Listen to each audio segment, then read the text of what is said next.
안녕하십니까. 정성산TV입니다. 감사원 생활 24년 만에 이런 조직은 처음 본다. 대체 어떤 조직이길래 대한민국의 모든 행정기관과 공무원 직무를 감찰하는 감사원의 고위 간부가 이런 말까지 했을까? 정성산TV 좋아요, 구독, 알림은 큰 도움이 됩니다. 후원해주시는 고마운 모든 분들께 가열차게 멸공.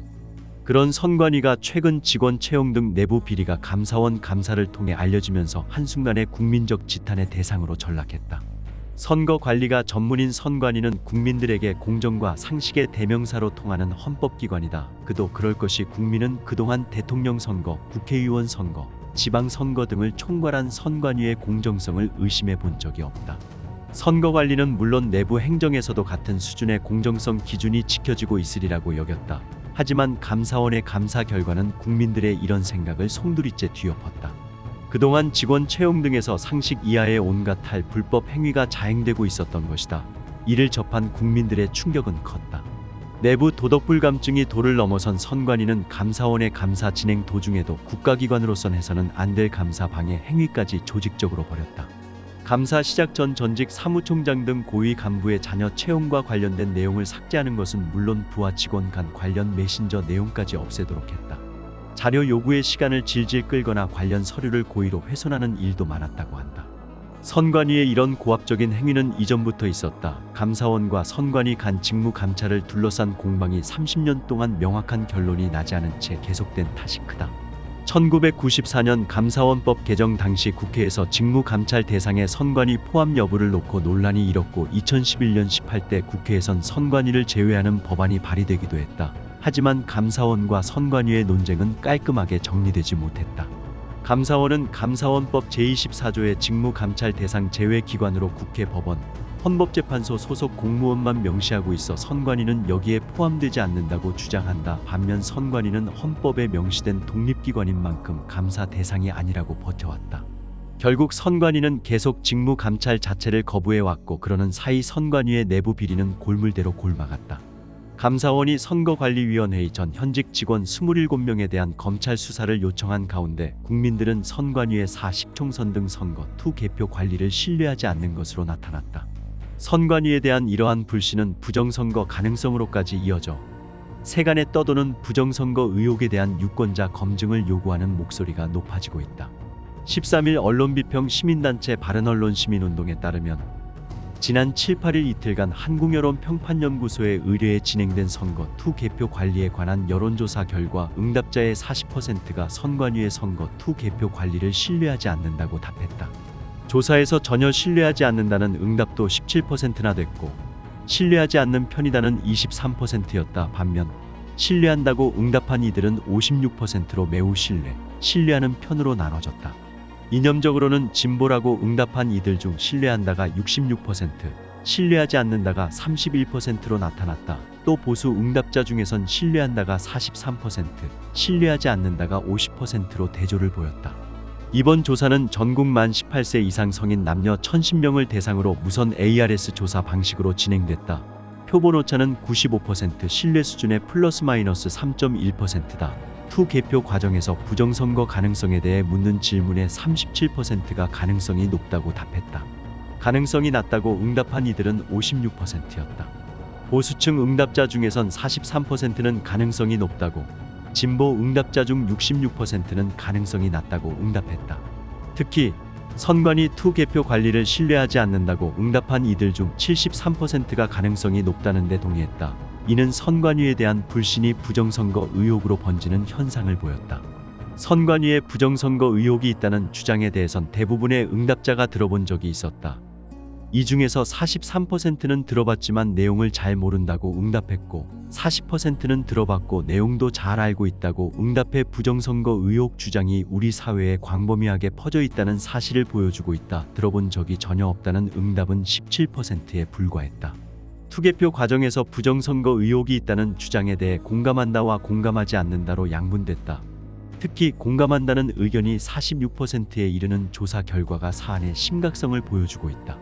아울러 4.10 총선에서의 부정선거 의혹 주장에 대한 조치로 62%가 검증이 필요하다고 응답했다. 근거 없는 주장이므로 무시해도 된다고 응답한 이들은 26%에 그쳤다. 검증이 필요하다는 데 대해선 이념적으로 큰 차이를 보이지 않았다.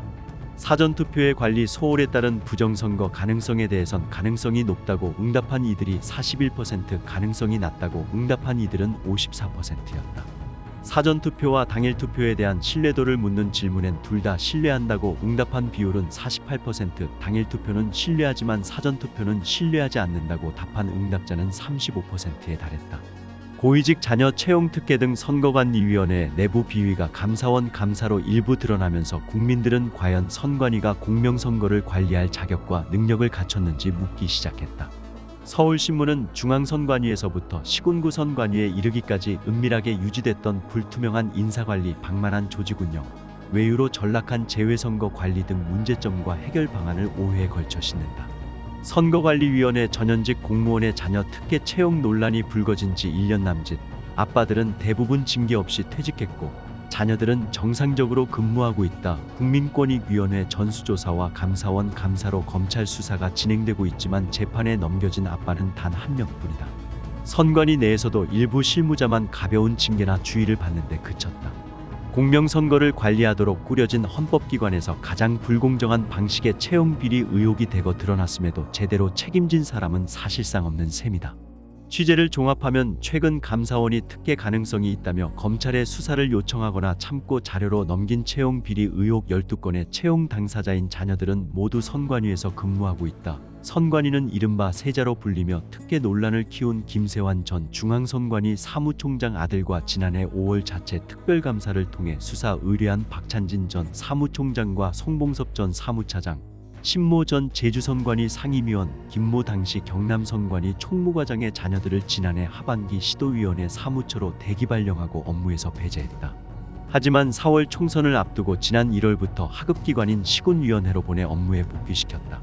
이들이 앞으로 징계를 받거나 직위해제 또는 해임에 이를 가능성도 적다. 공무원은 재판에 넘겨지거나 법원에서 유죄 판결을 받아야 직위를 해제하거나 해임할 수 있는데 역시 최종 처분은 선관위가 판단한다. 감사원은 대검찰청에 채용 비리 관련 27명을 수사 요청하고 22명을 참고 자료로 보내면서도 자녀들의 개입 정황은 거의 확인하지 못했다며 자녀 12명을 검찰에 넘기지 않았다. 선관위는 수사 결과에 따라 조치가 필요한 사항은 엄중 조치할 것이라고 밝혔지만 권익위와 감사원이 넘긴 수사 대상 명단에 누가 포함됐는지도 파악하지 못하고 추정만 하고 있다. 게다가 아빠 찬스의 구체적인 청탁이나 부당한 영향력을 행사한 정황을 확인하기도 쉽지 않아 결국 규정 위반이 확인되는 실무자에게만 책임을 물을 공산이 크다. 자녀들이 경력 사원으로 채용된 과정을 두고도 당시 선관위는 별일 아니라는 듯 반응했다.